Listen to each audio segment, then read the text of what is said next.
Anda kembali bersama kami pemirsa dan kita masih membahas ini terkait dengan kemarin recap debat Perdana Capres 2024. Ada 6 subtema yang diangkat, seru-seru semua Yohana, dan kita nanti akan membahas menguliti satu persatu performa dari Capres 01, 02, 03. Ya betul sekali, namun kita akan lihat dulu ya Jason, ini cuplikan dari debat kemarin itu seperti apa, ini dia.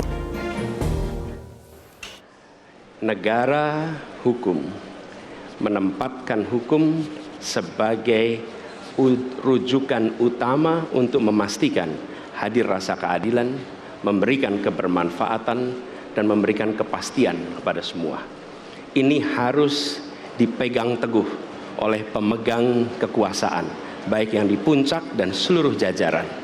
Tapi apa yang terjadi? Banyak aturan ditekuk sesuai dengan kepentingan yang sedang memegang kekuasaan. Apakah ini akan diteruskan? Tidak. Ini harus diubah, ini harus dikembalikan.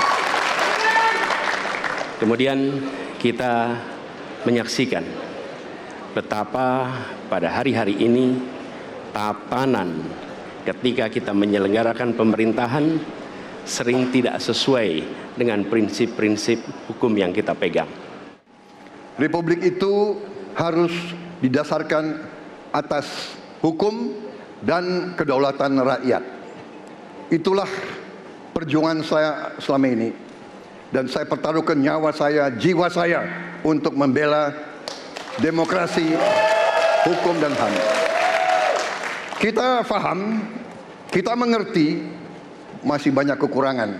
Tetapi kita harus bersyukur di tengah dunia yang penuh tantangan ketidakpastian, di mana terjadi perang di mana-mana, di mana negara-negara begitu banyak yang terjadi perang saudara, kerusuhan, Indonesia masih aman, Indonesia masih agar mereka punya kesamaan dengan kita semua yang ada di Jawa ini.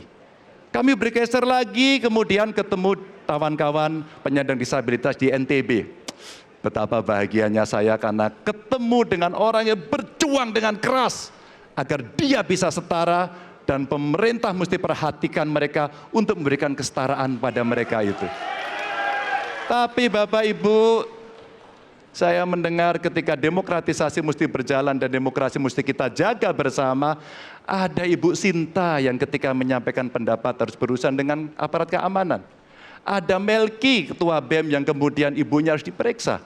Maka yang seperti ini harus usai. Dan mereka bisa mendapatkan kebaikan-kebaikan kalau governance terjadi. Ya Jason, itu tadi adalah 3 capres yang mengutarakan tentang topik pemerintahan ya. Kalau dilihat tadi memang masing-masing memiliki concern dan juga fokus sendiri. Nah kalau Mbak Latifah, menurut Anda melihat capres satu sendiri, menurut Anda sudah cukup on point nggak sih menyampaikan apa yang benar-benar mungkin tim ingin sampaikan pesannya kepada masyarakat? Sudah terwakili belum? Sudah, dan inilah yang bagus dari capres nomor 1 kita, Bapak Anies Baswedan. Karena beliau ini orang yang sangat pintar, very smart, very detail, dan beliau sangat mampu menyerap informasi dan pengetahuan untuk bisa disampaikan lagi kepada audiens yang menginginkan jawaban yang pasti sebagai solusi dari misalnya kalau kita melihat buku sebanyak itu, beliau mampu memberikan jawaban yang tepat yang dibutuhkan. Apa yang terjadi saat ini dan banyak anak muda rasakan bila mereka tersandung masalah-masalah hukum yang kalau misalnya mungkin pada tahu kalau nggak viral, orang-orang netizen nggak pada bantu, nggak selesailah itu kasusnya. Ini kan berarti ada saja kadang kasus-kasus itu kita ketahui, oh karena lawannya itu mungkin orang kuat kali ya makanya dia susah. Nah, gitu yang kan. menarik Padahal mestinya hukum yang berlaku di atasnya, bukan kekuasaan. Oke, nah kalau sekarang saya mau tanya ke Mas Faldo. Kalau tadi Pak Prabowo ini menarik, ada statementnya adalah Indonesia ini sebenarnya lagi baik-baik saja. Itu karena manajerial, kepemimpinan yang baik begitu. Ini maksudnya referring ke pemerintahannya sekarang dong artinya. Artinya memang ada niatan untuk melanjutkan yang sekarang atau seperti apa sih yang ingin disampaikan sebenarnya? Ya, mengapresiasi juga orang-orang yang bekerja di bidang hukum di Republik ini, yang juga ada Wakil Presidennya Pak Ganjar di situ, Pak Menko Polhukam Pak Mahfud. Juga mengapresiasi juga para penegak hukum yang bekerja siang dan malam, yang telah berusaha membuat kita masih bisa nyaman tertidur di rumah, masih bisa melihat banyaknya orang-orang yang bisa jadi bekerja dalam diam, tapi memang ada kasus-kasus yang menjadi concern yang tadi disampaikan oleh Pak Anies, yang juga disampaikan oleh Mbak Latifah. Dalam artian ada nggak satu negara di Republik ini, di dunia ini bahkan, bagaimana cara kita mendikotomikan antara negara kekuasaan dan hukum dan kepentingan seperti yang disampaikan Mas Anies tadi, gimana membedakannya, batasnya di mana gitu. Karena menurut kita tidak ada sebuah pemerintahan yang tidak terkait dengan kepentingan, nggak ada yang begitu gitu. Pasti ada. Kalau ada satu, sebut aja gitu. Pemerintahan yang tanpa kepentingan ya itu nggak pemerintahan namanya menurut saya gitu. Tapi memang Mas Anies jago sekali merangkai dan bertekuk tadi. Gila. Kadang-kadang saya ini bingung, saya ini lomba debat atau lomba berpuisi sebenarnya, karena jago banget gitu. Dan jangan lupa Wakanda itu adalah negara yang maju loh sebenarnya. Di film Marvel itu dia keren banget loh Wakanda itu dibanding bumi. Itu waktu itu di Avengers lagi tertekan sama Thanos, larinya ke Wakanda loh.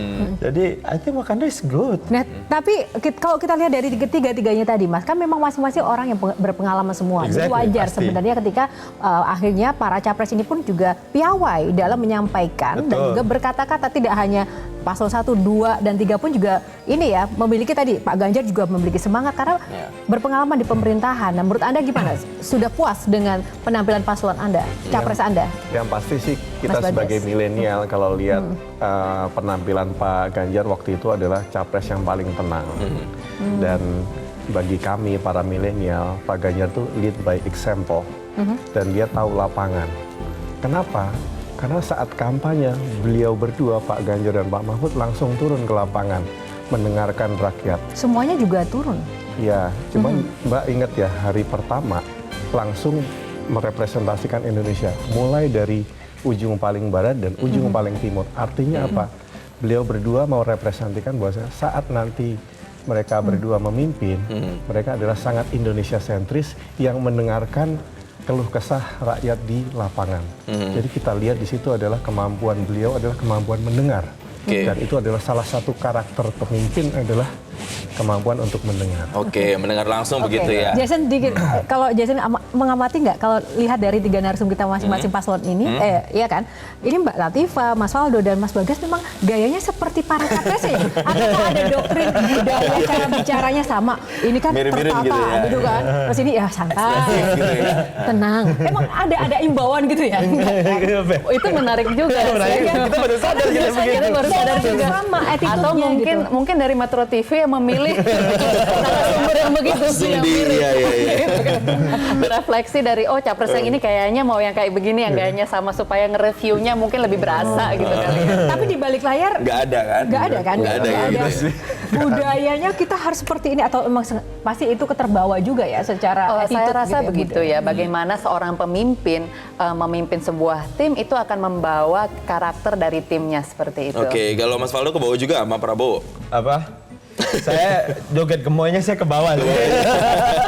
Kalau Mas Bagas apa yang ke bawah dari satu FYP mulu konten saya kalau itu. FYP mulu ya? Iya, kalau itu. Kalau Mas Bagas ini apa yang ke bawah dari sosok Ganjarnya? Kalau saya turun di lapangan dengan Pak Ganjar tuh saya ke bawah pembawaan yang tenang.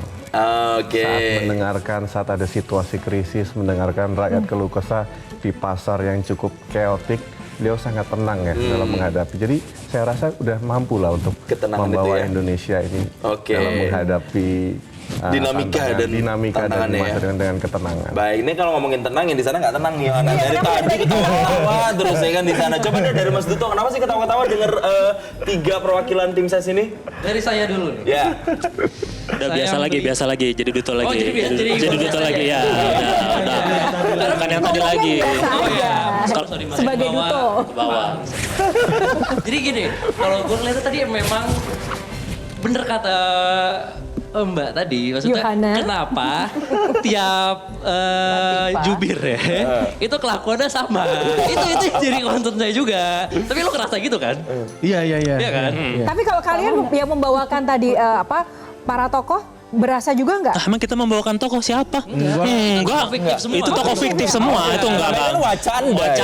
Tidak ada di dunia nyata kan? Di dunia nyata mana ada debat sambil goyang kan nggak ada. Tidak. Oh, nggak ada. Nggak mungkin lah. Ada. Kalau saya lebih penasaran ke ini kan dari tadi kan manis-manis semua ya. Jadi tim ses itu susah banget loh. Kenapa Karena susahnya? kita ngomongnya harus baik terus kan, ngomongin orang baik-baik padahal kita kan keseharian nggak mungkin kayak gitu dong. Iya. Ada jeleknya gitu, misal kayak paslon ini baik tapi suka kentut sembarangan gitu. Kan nggak boleh diomongin kan. Jadi ini harus menahan gitu. Jadi salut sama tim ses, harus omongannya baik terus gitu. Walaupun ada keresahan, simpen dulu deh, nanti habis pemilu baru dikeluarin gitu. Tapi saya Keren. penasaran. Kan namanya dari definisi kata tim ses sendiri, tim sukses kan berarti harus sukses dong. Nah, ketika nanti salah satu ini ada yang gak sukses, apa CV-nya ganti jadi tim tidak sukses gitu ya? Ya, Tim itu kan gagal. berpengaruh sama si dia nantinya. Iya, kan? bagaimana kan? Iya. Tim titses jadinya Tim- gitu ya. Kok jorok Tim ya? tidak sukses gitu ya. Oh, iya. Oke. Kalau sadar diri sih harusnya nanti ya, misal dari ketiga ini kan yang kepilih pasti cuma satu dong. Iya dong. Dua tadi akhirnya nanti CV-nya rakyat harusnya meminta untuk ditulis tim gagal ya. Tim gagal ya. Itu bisa jadi solusi itu. Solusi Iya. ya, kalau jujur sih, iya kan, betul. karena kan gagal. Ya tapi mungkin aja yang gagal nanti bisa berkoalisi kan, we never know ya. Kita nggak bakal tahu ya. bisa. Bisa aja. Urusan nanti dulu. Itu urusan nanti ya. Oke, kalau gitu karena masih banyak lagi nanti tema-tema yang akan kita bahas. Tadi sudah ada pemerintahan, ada tema-tema lainnya, ada hukum, juga ada korupsi, nanti kita bahas. Tapi usai jeda berikut ini, pemirsa tetaplah bersama kami.